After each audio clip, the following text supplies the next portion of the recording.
Muy bienvenido. Bienvenidos a este espacio en donde nuevamente podemos encontrarnos para tratar un tema importantísimo, riquísimo en este proyecto en el que hemos sido convocadas como vida consagrada.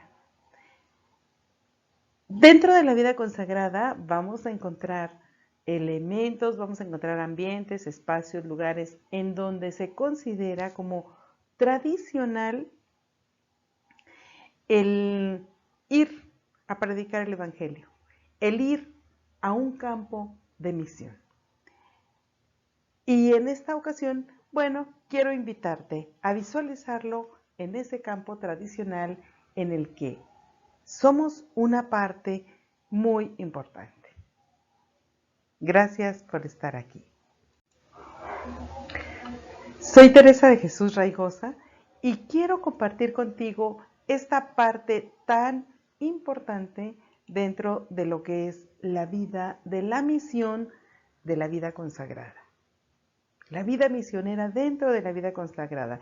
Y aunque es una forma tradicional llevarla a cabo a través de instituciones educativas, te vas a dar cuenta y vamos a darnos cuenta cómo en estas instituciones educativas nos vamos a encontrar con algo muy importante, el que son esa nueva forma de evangelización, la nueva evangelización. Cuando nosotros entramos a escuchar estos términos, estos contenidos, el darnos cuenta de esa nueva evangelización, vienen quizá a nuestra memoria momentos importantes dentro de la iglesia.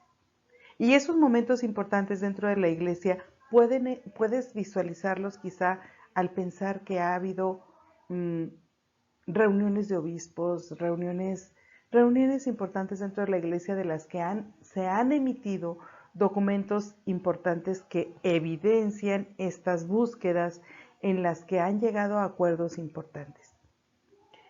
En este momento no es precisamente el momento dedicado a ir a documentos de la iglesia, no vamos a ir a eso, sino a cobrar un poco de conciencia de la importancia y la riqueza que tiene la misión en este campo de la educación.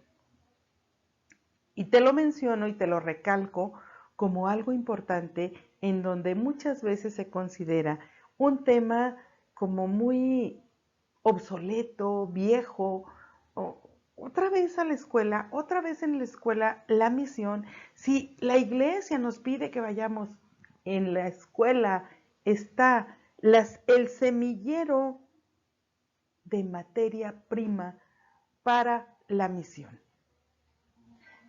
Si te encuentras con 20 niños, 10 niños, 15 niños, 50 niños, 800 niños, obviamente hablo entre niños y adolescentes y quizá jóvenes que van a un lugar educativo en donde es muy importante encontrar a alguien que les escuche, que los acoja, que los lleve a ese encuentro con Jesús. A ti y a mí nos llamó Jesús. Eso consideramos. Y en ese dinamismo estamos. Pero quiero preguntarte, si a ti y a mí nos llamó Jesús, ¿nos vamos a cruzar de brazos considerando que, pues a ver los demás qué hacen para escucharlo? Cuando tú y yo podemos ser esos medios que vayan y los acerquen al ambiente donde está Jesús.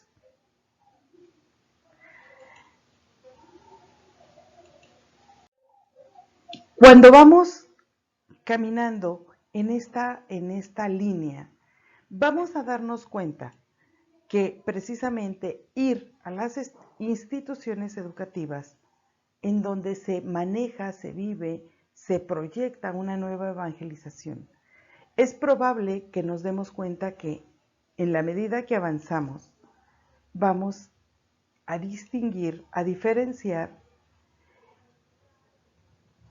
esas características de sociedades donde hay grandes diferencias desde el punto de vista de posición de bienes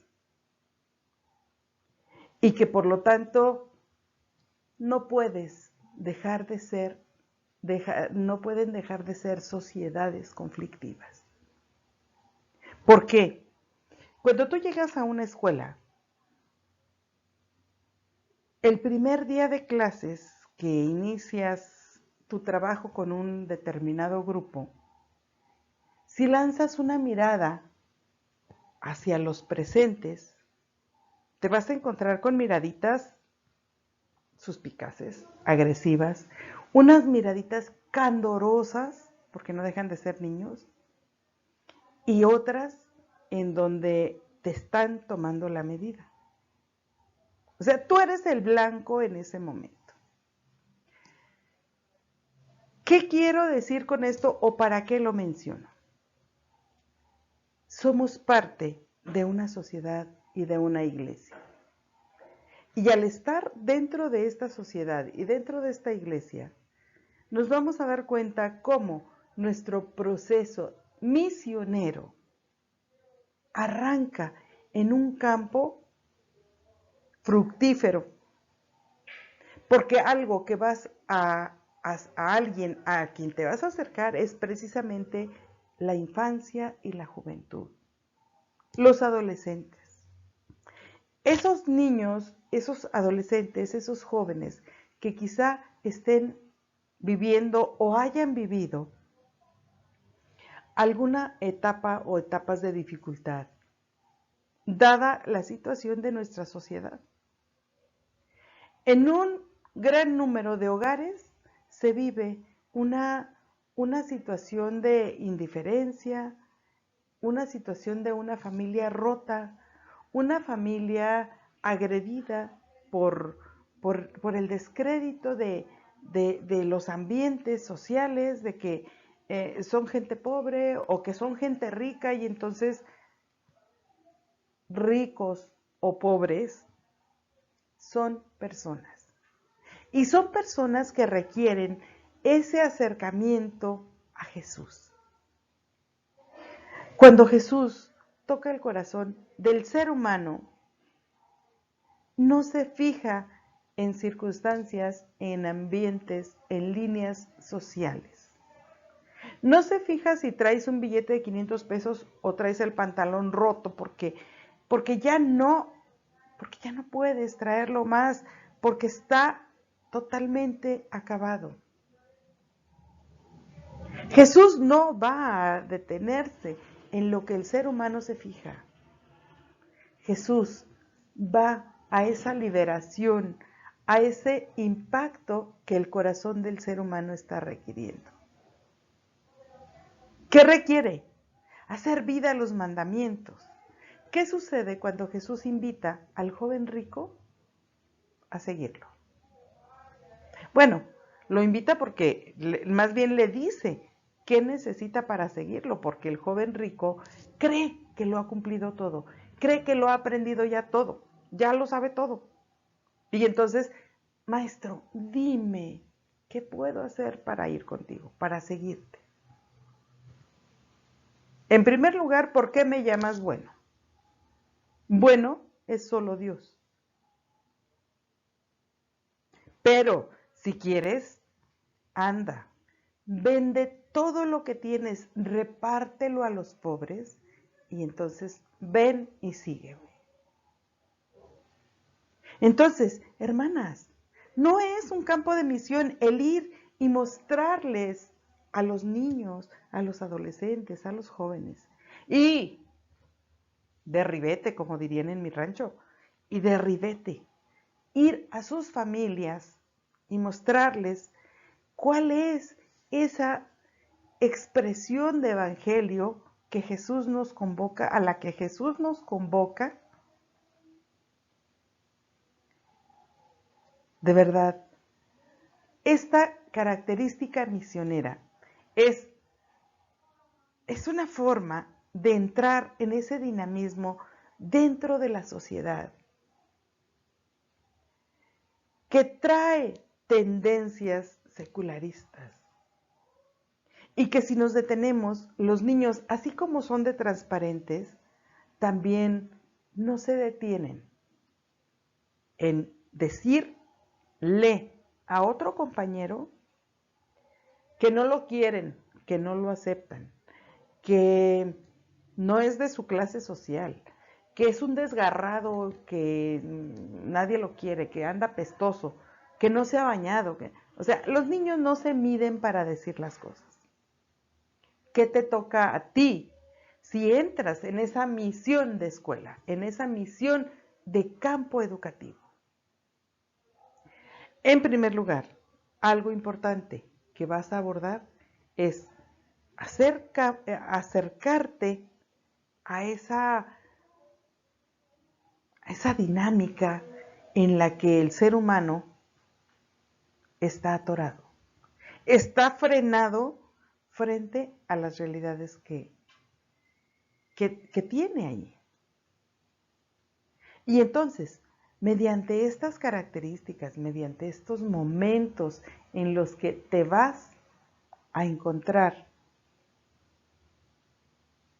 con los niños, con los jóvenes, con los adolescentes, es que vas a vivir precisamente este proceso de nueva evangelización y de darte cuenta que verdaderamente los pobres no se evangelizan.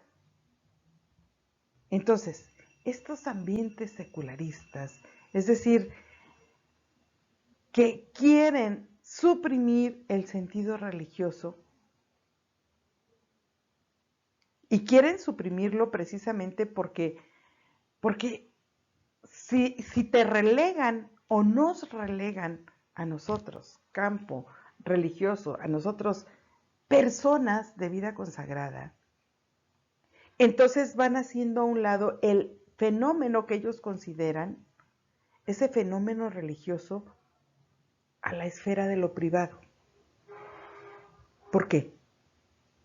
Porque tú y yo hacemos presencia en un colegio privado al que van los niños que pueden pagar. Por eso hacemos ese fenómeno privado, ese fenómeno religioso de la esfera privada en donde se limita a unos cuantos. Pues entonces, a ti y a mí nos corresponde entrar en ese impulso nuevo, evangelizador, en donde precisamente se va a hacer vida ese evangelio de Jesús. Tráelos a todos y dales de comer a todos. Y ese darles de comer a todos no necesariamente es literal en un pan y comida, sino esa comida del Espíritu que muchos están añorando, que muchos están necesitando para poder sobrevivir a las realidades que les implica el campo, el ambiente social. Por lo tanto, las instituciones educativas como esa nueva evangelización en donde nos encontramos inmersos todo mundo y que son sociedades conflictivas, que ya lo mencioné, son conflictivas porque se tiene ahora una visión crítica de una fe alienante. ¿Cómo es esa fe alienante? Quizá tú y yo tenemos un espacio de oración, tenemos un momento de encuentro con nuestra comunidad fraterna, compartimos la fe con aquellas personas, con aquellas hermanas con las que vivimos, pero se vuelve alienante cuando se hace de las estructuras, de las novedades sociales, se hace una religión. ¿Qué pasa en este campo educativo en donde se vuelve alienante ese espíritu de fe? ¿Cuántas veces nuestro mismo personal del campo educativo tiene como criterio, voy, doy mi clase y desaparezco. ¿En qué momento se percibe un compromiso de qué podemos hacer entre todos? Yo observo que en mi grupo hay tal y cual situación. ¿Cómo hacerle para que esto mejore, para que se viva diferente, para evitar quedarnos frenados y verdaderamente entrar en ese compromiso de evangelio? Y también porque se subraya, se proclama y se denuncia. Esa es precisamente la característica que viene a volver alienante esa fe. Porque es un compromiso. Y además es darnos cuenta que en muchas ocasiones es injusta la distribución y participación de los bienes que cada quien posee. Es injusta. ¿Por qué? Porque si todo mundo como ser humano tenemos derecho al alimento, a la medicina, al caminar, nos vamos a dar cuenta cómo dentro de estos ambientes vamos a estar frenados ante las realidades que implica el potencial, la posesión de bienes que hay en una familia y en otra. Aún cuando los niños son niños alumnos del mismo colegio, de la misma escuela, del mismo campo educativo. Y entonces, al ir a esa parte es mostrarles la importancia de compartir, de ser compartidos, de que le duela el dolor de su hermano, de que le duela el hambre de su hermano, de que se dé cuenta que a Jesús no lo conoce porque ha decidido no conocerlo. Y porque está el ambiente egoísta poniendo un camuflaje frente a todo mundo. Creo que es muy fuerte aseverar que hay personas egoístas, sí las hay, pero si nos vamos a volver como esa expresión de egoísmo a nuestros niños, a nuestros alumnos, se vuelve una agresión.